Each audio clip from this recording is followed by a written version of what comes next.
Shooting cinematic B-roll outside by yourself is a lot easier than you think, if you know what you're doing.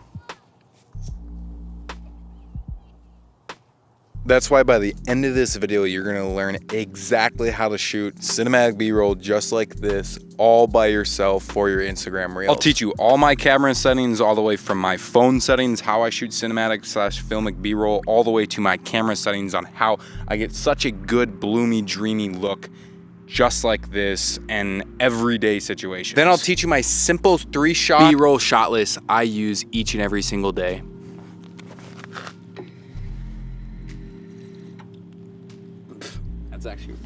That's really warm. And the best part about this shot list is it's so easy, anyone can use it. And then finally, I'll show you how to color grade so you get a fantastic, sick, sexy cinematic bloom, dreamy look just like this. So before we even start with like camera settings and everything, I want to let you guys know that the time of day really doesn't matter. Now I know I'm gonna get a lot of hate on this, and I'm definitely not a pro when it comes to this, but I know I can make at least good cinematic B-roll. But I have shot so many times at noon, 2, 3 o'clock. I'll pop up some cinematic B-roll I have that I use for my Instagram Reels that just look super crisp, super clean, and that was shot at peak daylight, even though people say technically you're supposed to shoot like I'm shooting right now at like 30 minutes before sundown or 30 minutes before sunrise. So you have like 30 to an hour window for each technically. But if you guys can't get out at that time, then that's totally fine. You can shoot whenever, just whenever is convenient for you, go and shoot. And if you can make golden hour just like I'm hitting right now, then that is peak time to shoot. But with that out of the way and out of all that hate, I know. Well, let's get into my camera settings that I like to use for my iPhone when I shoot cinematic B-roll. Now, I use an app, and the app is called Blackmagic Cam. You can see when I have it up right here. Whoa, you can actually see me, that's sick. So that's what it pretty much it does. It just, for iPhone, it's like 20 to 30 times more. You have a lot more customization. I like to just run everything super low. So make sure that you're always running in 4K 24 frames per second. I always run with the lightest lens possible. That way, I don't know, I just really like the wide look. And if I always downsize it, so in post, I'll show you, we're gonna be downsizing from 4K to 1080p. And essentially, like I just said, we're gonna be putting the 4K footage in a 1080p, and then that just gives us a lot more zoom potential without losing any quality. Then I like to always just have my entire phone settings set to just the lowest ISO possible. And ISO is the sensitivity of the light source on your camera. So make sure you wanna have it as low as possible so it gets rid of all the grain and you can actually have a super clean shot, even though we add grain in post-production if you guys want to get that kind of filmic more look, but you don't have to get this crispy kind of cinematic style. That is my pretty much all my camera settings for this. I just make sure to, like, again, make sure that the ISO is all the way down. My white balance, I always run around 5,000 Kelvin. I just like that kind of warmish look, but if you guys don't want to do that, you don't have to do that. And my shutter speed is 1/50, FPS 24, like I said, 4K 24 frames per second, and the lens is the widest as possible.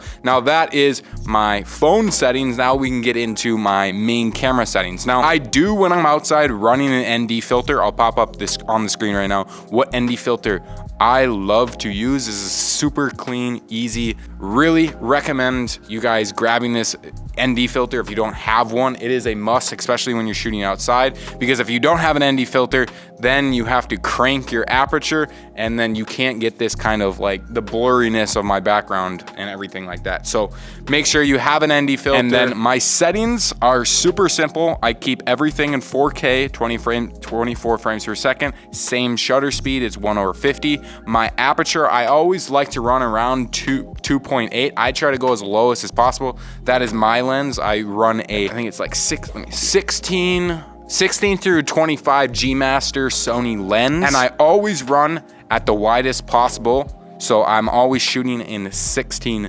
millimeters, just so, like I said, in post-production, we can really zoom in. And then I also run on my camera at ISO 800. I don't go anything below that because it has that little line. And that line basically means one more stop you go under, then it gets rid of some dynamic range. It's really confusing and like a lot of techie shit. I'm not gonna go into it because I don't know exactly the full breakdown. All I know is if you lower it under the line, you lose dynamic range and you don't get like as much coloring, which is kind of fine when you actually need to go lower. But for my case, I just run at 800 because I have that ND filter. And also make sure that you're running on S-Log 3. That is probably the most important setting other than ISO, making sure that you're running an S-Log 3. In my camera, it's picture profile 9, but you guys can just look up whatever yours is. Some weirdos behind me.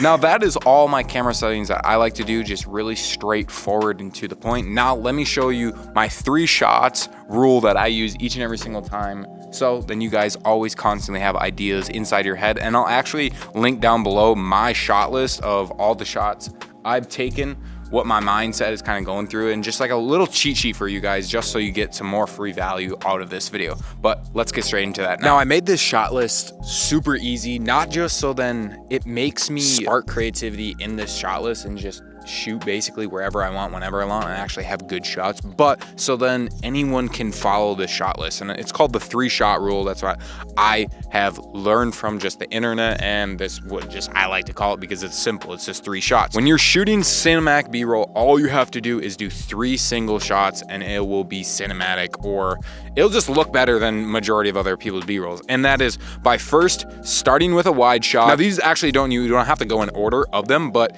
usually this is what you want to do. You want to first go on a wide shot. So I'll pop up some examples. Go first into a wide shot to establish the entire just like area where you're at, what you're doing. Then second, do a medium shot of either your subject or whatever he's doing, or just to get like more close to the viewer so then you can actually kind of understand what he's doing. And then third, just a super duper close up of either whatever he's doing, or like you can do something like me talking, like I can get really close and talk like this and you could just see like my mouth. So like this, like if you get what I mean. Gox does it a lot. And here's one trick I love to use in every single one of my videos is by putting something super close to the camera. You'll see in all of these B-roll shots I'll put up right now, there's something like super close. Either like you can see right here, this is kind of pretty close, or I'll have like when we did back there, I'll pull up that shot of the beginning. I had the gates of like the wiring of the fence super close up so that it adds kind of a depth of field. That's what you pretty much want to do, and also use leading lines. I'll pop up some more few examples of what I used in the past, or even from this video, of using the environment and using kind of close-up things to make things add more depth to your video. And that's just really going to make the video 24 to 100 times better than majority of other people. And the B-roll just looks, dude, it looks so sexy. And the last thing before we get into actually color grading is actually probably the most important thing, but I actually almost forgot to tell you about it, is the way you position yourself or whatever you're doing with the sun. Because obviously in order to get like a cinematic triangle technically, or whatever you're trying to do, like the lighting needs to be spot on, or at least good. And the way you have to position yourself, there's a lot of different shots. I'll pull up some like different shots of like me putting the light or the sun like right here directly at the camera, and then I walk in and then I sit right there. That's a pretty cool cinematic shot. But majority of the time when I'm shooting videos, I have the sun to the left side of my face or the right side, and then it's just basically coming like this or like that. Like just making sure that the subject is right here, and then the light source is either to the right or to the left, or at like a 75. I don't know if this is 90, so I'd say like, I don't know exactly what this is, like 30 or 75, whatever. All you're trying to do is, I'll pop up the example right now. You're trying to get that like kind of like it looks like a triangle right here on your other side of your face, whatever the shadow side is. And also that's very important, making sure that you're always shooting on the shadow side of the person. So let's say that the sun's coming over here. I want to position the camera right over here, because this is going to be exactly where the shadow is going to be, and the shadow is going to be pointing right here. Instead of going from the sun is over here, instead of putting the position over here, brighter because it's gonna be directly shooting with the sun, and we don't want that. That's what I've learned over my creator journey, so that will definitely help you guys out exactly into the way. Okay, now let's just start color grading this footage. You don't have to color grade this in Premiere Pro. I just do because that's the software I pick, but you can just color grade this in any other software. It works perfectly fine. And if you want color grading like practice, I'll leave all my practice footage that we're actually gonna be color grading right now in the link in the description, so then you guys can basically color grade the exact same footage with me, so you can just, you know, get better at it and eventually get nearly as good as me. And I mean, you could possibly even get better. I'm not even the greatest. So without further ado, we need to first convert this S-Log3 that we recorded into Rec 709. The way to do that is by coming into basic color correction over Lumetri Color. Just click on this input LUT, scroll down, and then you guys will have a Rec 7 or S-Log3 Rec 702 if I can talk today, you will have in the link description a S-Log3 conversion LUT to Rec 709. So this is gonna be the LUT or any of the LUTs that I provide in the link in the description. It's going to basically just, once you click it, it's going to, like I did, convert this into Rec 709. Now if I just copy and paste this to all my other ones, now it looks like this. Now this is the before, and then here's the after. Looks so much better. Now let's get into like the nitty gritty of what I do to really just save time, and I basically barely color grade anymore.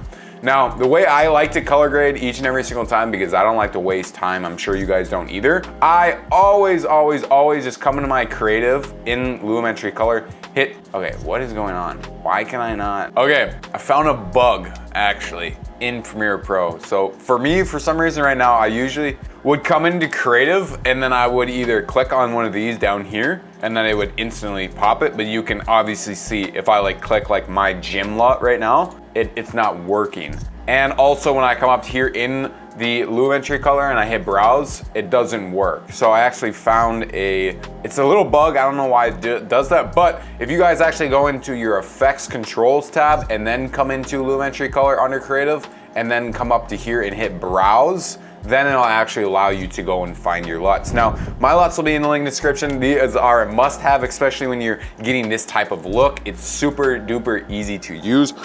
All you have to do is simply just click on the outside film color pop. That's what I like to do. And then boom, we have this super nice like kind of color. We're going to fix the like kind of green in just a second. But like for right now, just like measure your intensity and just like that. And I mean, that looks pretty good. Now we can just easily come into basic color correction and then fix this kind of like weird kind of tint green look. Just add like some magentas, turn down like the tone, and that's looking like so much better. Or what I like to do is I like to actually come into Dehancer. I use a plugin called Dehancer. That's how I made all of these like banger LUTs, and it's super duper easy. All I have to do is drag on my Dehancer, and then I come into effects controls, and then I come into the color head, and then this is where I have a lot more of play with just all of these colors. I can really make this just 20 times better looking just by using this instead of Lumetri Color. Like that's just looking a lot better. I can actually add more green if I wanted to, but I'm not going to do that. And I pretty much just play with everything. I like to see just with my eyes on how everything looks. I can mess with the shadow tone. So you can see that the shadows right now are a little more blue, or I can make them just a lot more like, it looks like yellow. I'm actually going to just turn that down a little bit, not too crazy. Same with the midtones, I can do the exact same. But for this shot, I'm really wanting it to have this kind of warm feel. So I'm not gonna go too crazy, but I'm also gonna go pretty light, just like so. Just so then that blue and the yellow actually looks pretty nice together and has that nice like contrast. Then I'm just going to mess around with the highlights also, see what I like. I'm going to add the highlights because you can see right up here, this is where it's like really affecting, is on my neck. So if I turn that down, you can see it's like super bright. That's too harsh. So I'm just gonna bring that up I'm not gonna make it too like soft, but also not too light. So just like that. And we can actually look at like, this is the before and then after, before, after. I love that. That looks super duper good. Now, the way I get this kind of bloom dreamy effect that you'll see, so I can like turn it off, on, turn it off, on, is by using this bloom feature in Dehancer. It's super duper easy. All you have to do is just pretty much turn it on and off. You can mess with it. You can add a custom if you want. You can make it stronger just like so, or you, like I said, you can customize it by yourself, but I always grab this 35mm, and if I hit mask mode, you can actually see where it's grabbing right here. And that's how I get that really kind of nice bloomy dream effect when I'm not using my other filter, which I have a mist filter that just automatically applies that to my camera like you are seeing right now. I'm not using the Dehancer, I'm just using my mist filter. That's how I get things indoors, but outdoors, I don't use it. So after we're done with that, that's pretty much how I color grade my footage. Now, we can actually add halation, like I was saying in the beginning of this video, to add that kind of more filmic type pop, and that's exactly how I do it too, is in Dehancer. I say enable, and then we can see where it's grabbing. You can see it's like grabbing here and here and here. It just adds this kind of red effect. So if I just like zoom in here and use the hand tool, ooh, it's actually working today. Usually the hand tool never works with me. So I can turn it off and then on. You can see it kind of gives it this like really cool like red dreamy type of effect. Again, off, on, and then I can make it a lot stronger, just like so. If I use the hand tool again, well, you can really see it like right here and right here. Like I said again, off, on, really adds that kind of really cool, nice red type of effect that you'll see a lot in like film, out of an actual film camera. So I like to turn that on, not all the time, but just sometimes when I'm outside, I like to have these all like color pops. And I also sometimes add some film grain. Again, you can use Dehancer. It does a really good job of making like actual film that works well with shadows and highlights. But if you don't want to do that, you can actually just search up in effects tab, grain, so G-R-A-I-N, grain, and then you can grab, the noise, it's actually noise. And then if you come into here, and let me turn mine off. Oh, it's not even on. Okay, we can come into here, make sure to turn off color noise. Never use color noise, it looks so bad. Turn that off, and then you can crank this. It's really, really touchy, so I recommend like going probably like 8%, and now it looks like this. Like you can see that's super harsh, so maybe even like 2%. So now it looks like that. Kind of really gives that kind of like vintage, really good film color look vibe. And then when you tie all of that together, and then we can add just some like really cool text. You can see it's like behind my head and stuff. There's not really any like animation. You can see they kind of just pop, but we can add just like some super cool animation really quick by just coming in my effects tab, and I'll use all my Premiere Pro presets that will be inside my all pack bundle, that you will get all those LUTs and all these presets and so much more. Let me just show you how they work first. So I want this the to like appear down. I want the ways to appear up, and just like that, now we have this appear down, appear up, super slick, super clean. I will add, let's just say, make these kind of, I don't know, like flicker in, but also with like an appear left. So now they both flicker in. Like, dude, that was sick as shit. I love how easy these are. They're like, oh my God. They're super duper easy. Like anyone can use these. I'll just do appear up, and we can have them actually all like flicker out. Plus, let's have them flicker in too. So flicker in, and then they all flicker out. That was actually pretty dope. And then this one, I really love to add my blurry text effect that you guys will find. I actually don't remember where I put it, so I'll just search it up. I'm just gonna search up blurry text effect. It's in my text and logo animations. It's in my text animations actually.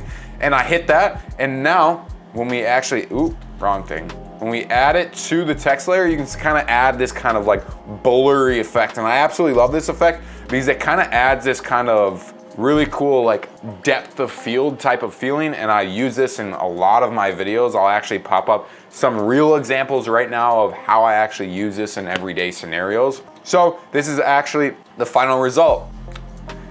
Like, it looks just so good with the outside B-roll, all of these really cool like animations, plus these super high quality text that you get with all the fonts. You get every single one of all of this inside of my all-pack bundle. I'll leave down the link in the description. If you actually want to learn how I actually edited this reel, I have up on screen right now. I go super in depth by using the all-pack bundle, and I gave you some free resources that you guys don't want to miss out. So go click that video right over here, and I'll catch you in the next one. Peace.